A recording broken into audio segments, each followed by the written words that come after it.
That brings the next question. Will you be in dialogue with Arewa Forum, for instance? Arewa now has said they are going to take like a vanguard position to watch what the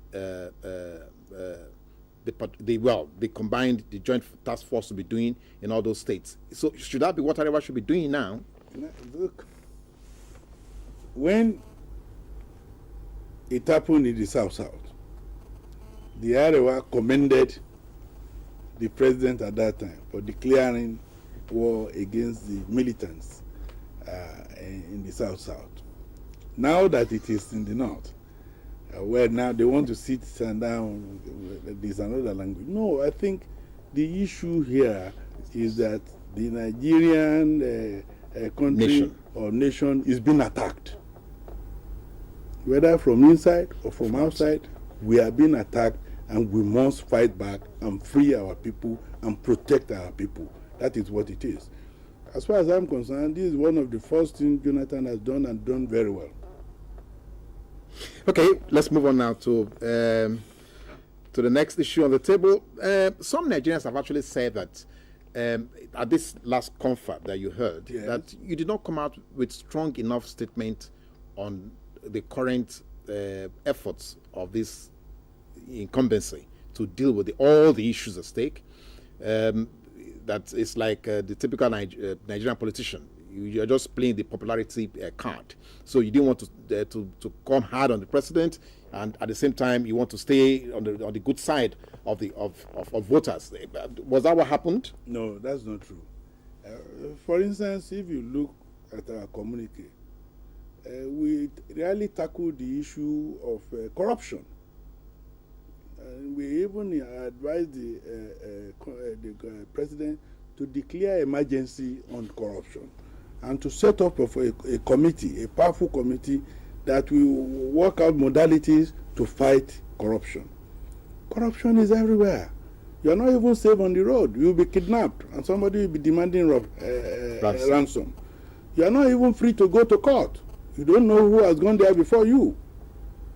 If somebody stole billions and was only had to pay 750,000, and somebody stole the phone, a handset, and he was given 45 years jail, something is wrong somewhere. We did say this during the conference. We said all this there. So it is, we don't go, people like us don't go to a meeting just to show popularity. What popularity do we need again? We've made our names. Most of us there are very close to 70. So we are looking for a way to save the Nigerian nation, not to get any popularity. What popularity will you get to sit for a 2 days meeting? No.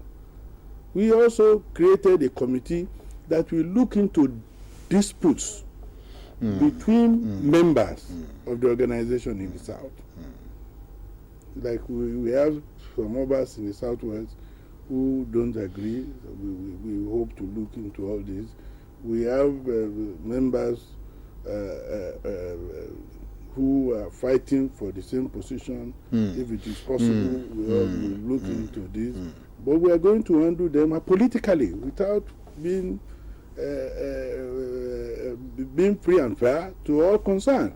Not because you belong to this party or you belong to that party.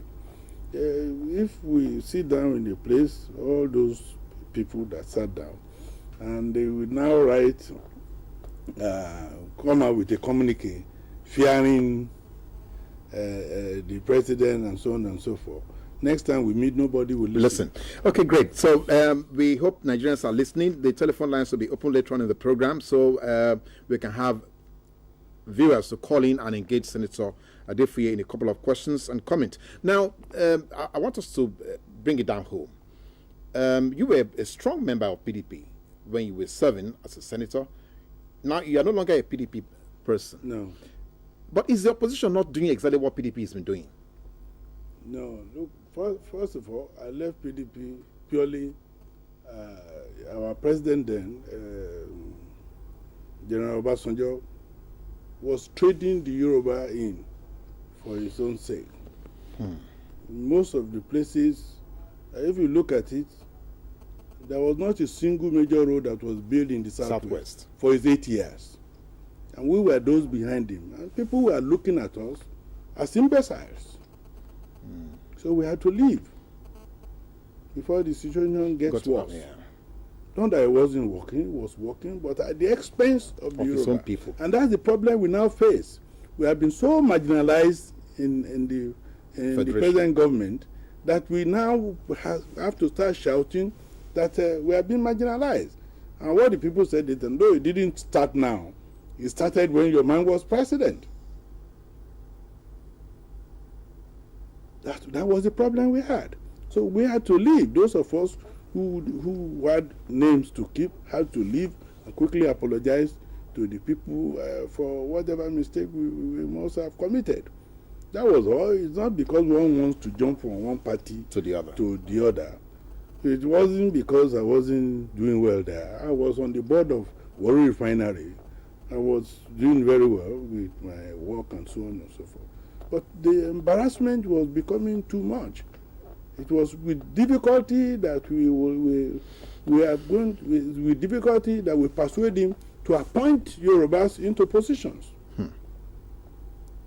I remember when we came to the central bank, we almost fought before they could appoint Yoruba as governor of the central bank, even though he did eventually.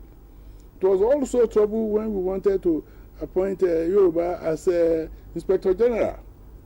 But this is not known to a lot of people. Now, but